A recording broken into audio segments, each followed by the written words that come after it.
آج ہم ایک ایسی حدیث سننے جا رہے ہیں جو ہمارے دل و دماغ کو جھنجھوڑ دیتی ہے۔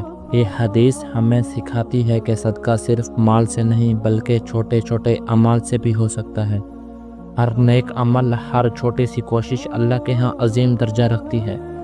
نبی کریم صلی اللہ علیہ وسلم کی یہ بات ہمارے لیے بہتر سے بہترین راہ دکھاتی ہے۔ تو آئیے اس خوبصورت حدیث سے روشنی حاصل کرتے ہیں۔ یہ ہمیں زندگی کے ہر لمحے میں خیر بانٹنے کی ترغیب دیتی ہے۔ چلیں دل سے دل تک یہ پیغام پہنچائیں۔ حدیث مبارکہ: ہر مسلمان پر صدقہ کرنا ضروری ہے۔ اگر اسے کچھ میسر نہ ہو تو وہ اپنے ہاتھ سے کام کرے، خود کو فائدہ پہنچائے اور صدقہ کرے۔ اگر وہ اس کی طاقت نہ رکھتا ہو اور نہ کر سکے تو کسی حاجت مند پریشان حال کی مدد کرے۔ اگر وہ یہ بھی نہ کر سکے تو بھلائی کی طرف لوگوں کو رغبت دلائے، اور اگر وہ یہ بھی نہ کر سکے تو برائی سے باز رہے، کیونکہ یہ بھی اس کے لیے صدقہ ہے۔ اس حدیث کا تفسیر و خلاصہ: یہ حدیث ہمیں صدقے میں وسیع تعریف کر سکھاتی ہے۔ صدقہ صرف مال دینے کا نام نہیں بلکہ ہر وہ عمل جو خیر پھیلائے صدقہ ہے۔ نبی کریم صلی اللہ علیہ وسلم نے ہر حال میں نیکی کا راستہ دکھایا۔ اگر ہمارے پاس مال نہ ہو تو ہم اپنی محنت سے کمائیں اور دوسروں کی بھلائی کریں، اور اگر محنت کی طاقت نہ ہو تو کسی کی مدد کریں، اس کا بوجھ ہلکا کریں، اور اگر یہ بھی ممکن نہ ہو تو نیکی کی بات کریں یا خاموشی کی شر سے بچیں۔ یہ حدیث ہمیں بتاتی ہے کہ اللہ نے ہر ایک کے لیے نیکی کا موقع رکھا ہے۔ ہر شخصیت اپنی استطاعت کے مطابق خیر کا حصہ بن سکتا ہے۔ اس سے ہمارا دل مطمئن ہوتا ہے اور ہمارا ہر چھوٹا عمل اللہ کے ہاں قبول ہے۔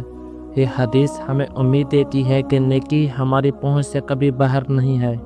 اس حدیث پر عمل کرنے کے طریقے: اگر آپ ملازم یا کاروبار کرتے ہیں تو اپنی کمائی کا کچھ حصہ کسی ضرورت مند کے لیے وقف کریں، کسی کے لیے دروازہ کھولیں یا کسی کی بات سن لیں۔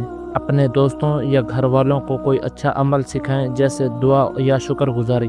رغبت، جھوٹ اور لڑائی سے خود کو روکیں، یہ خود ایک عظیم صدقہ ہے۔ اگر آپ کے پاس کوئی اور ذریعہ نہ ہو تو اللہ سے دوسروں کی بھلائی مانگیں۔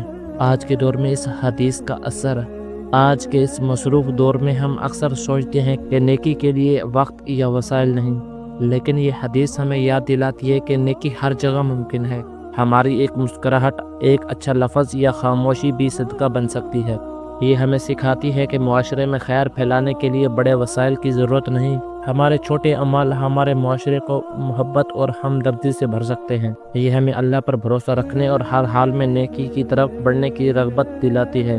یہ حدیث ہمارے لیے ایک عظیم تحفہ ہے جو ہر حال میں نیکی کا راستہ دکھاتی ہے۔ ہمارا ہر عمل چاہے کتنا ہی چھوٹا کیوں نہ ہو، اللہ کے ہاں بڑی قدرت رکھنے والا ہے۔ تو آئیے اپنی زندگی کو خیر سے بھر دیں، ہر لمحے میں نیکی کے موقع تلاش کریں۔ اللہ ہم سب کو اس حدیث پر عمل کرنے کی توفیق عطا فرمائے۔ اس پیغام کو اپنے دل میں سجائیں اور اپنی زندگی کو خوبصورت بنائیں۔ نیکی کا سفر جاری رکھیں کیونکہ یہی ہمارا اصل مقصد ہے۔